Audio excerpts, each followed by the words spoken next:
Howdy, and welcome to the Texas Bucket List. My name is Shane McAuliffe, and being blessed to be able to see the sights of Texas, you just never know what you're going to run into, especially when heading out west.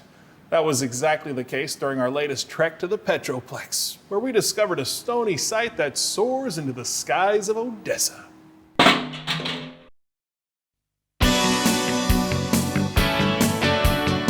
In the heart of the Permian Basin, you'll find all sorts of unique geographical oddities. The sands of Monahans, the Wink Sink, and the second largest meteor crater in the U.S. are a few of these places we've perused. But over in Odessa, there's a rock formation that's not as natural as the rest. A lot of people have not heard of Odessa, and it's kind of put us on the map. Dick Gillum may be in his 90s, but the art installation he helped erect is dedicated to something much older than him. Why Stonehenge? Well, because that's what we had. They ask the same question, why? And then sometimes my answer is just, well, why not? Christopher Stanley is a professor of art at the University of Texas Permian Basin, and he's worked with Dick on all sorts of art projects around Odessa. But nothing is as immense as the tribute to Stonehenge that you'll find on the UTPB campus. This was one of our first big adventures. Odessa doesn't have a whole lot of attraction. And art is one way that I think you can bring it to the public. It all started in the early 2000s when Dick's colleague, who happened to have a quarry, bequeathed boulders for the Bold Project. The only momentous task at hand was to figure out what to do with the endowment. I tell people it's the best 3 cups of coffee I ever had in my life. You know, that we sat there and we said, what could we build? And the gentleman who was going to donate the stones to us, Connie Edwards, just kind of said, well, I got 53 tractor trailer loads of stone.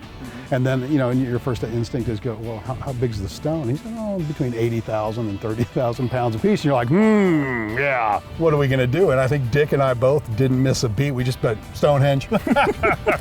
Anything we could do to attract people to come and look at UTPB, that's what we wanted to do. So in 2004, the rocks were raised. What would you do if you had 53 tractor trailer loads of stone? Yeah, right. You know? I was in the crane business, and it fascinates me that back 2,000 years ago, they could put these stones up on top of these other stones and just move the stones. Sometimes we have a hard time moving some of this stuff, and to think they did it 2,000 years ago is phenomenal. We both have this incredible history of working with our hands. And so the act of making the original Stonehenge all was done by hand. And so we kind of took an easy way out because we had something called modern technology. Yeah, made it a little bit easier, a little bit easier. Yeah, just a little. While these limestone pillars are quite large, they're not quite as big as the boulders at Stonehenge, but they are aligned exactly the same, allowing that astronomical experience during the solstice that you normally only get in Great Britain. Not everybody can afford to go to England to see it, so we give them the next best thing.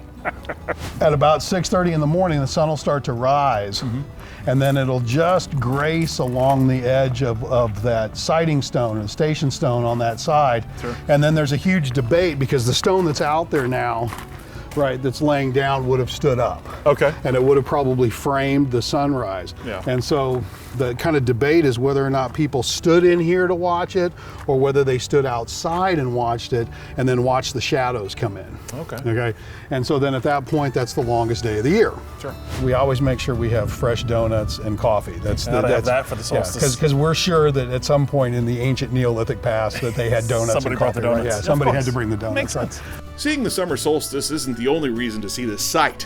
The rocks themselves are unique to this part of our state. This is the Permian Basin, but this is the Permian Basin when it was underwater.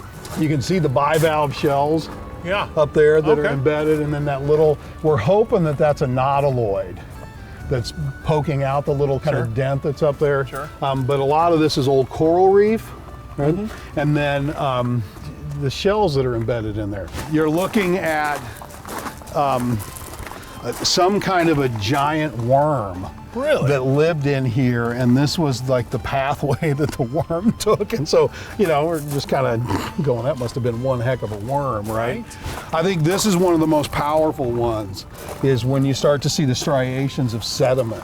And so all of this is just going back and back and back into time. Sure. And so you bring the geologists out here and they can actually tell you what was going on at these different times. And so that's been the fun thing also, is to be able to bring out diverse groups of teachers and then have them talk to the students about what they're seeing. You hear Stonehenge too, and you just think, oh, cool, they built a big sundial, but then you realize there's so much more to it when you get into the fossils and everything else in each of these remarks. That's amazing. This is all thanks to a retired professional and a professor bringing together an idea that has captured the imagination of college students and normal sightseers, all curious about the cosmos. There were a lot of questions about why it was built, how it was built, and maybe it's not important why and how. What's important is to bring students out here and have them think about it, and then you kind of hone those critical thinking skills that maybe they didn't learn earlier. And it's like, well, come up with your own idea why they did it. And there might not be one right answer.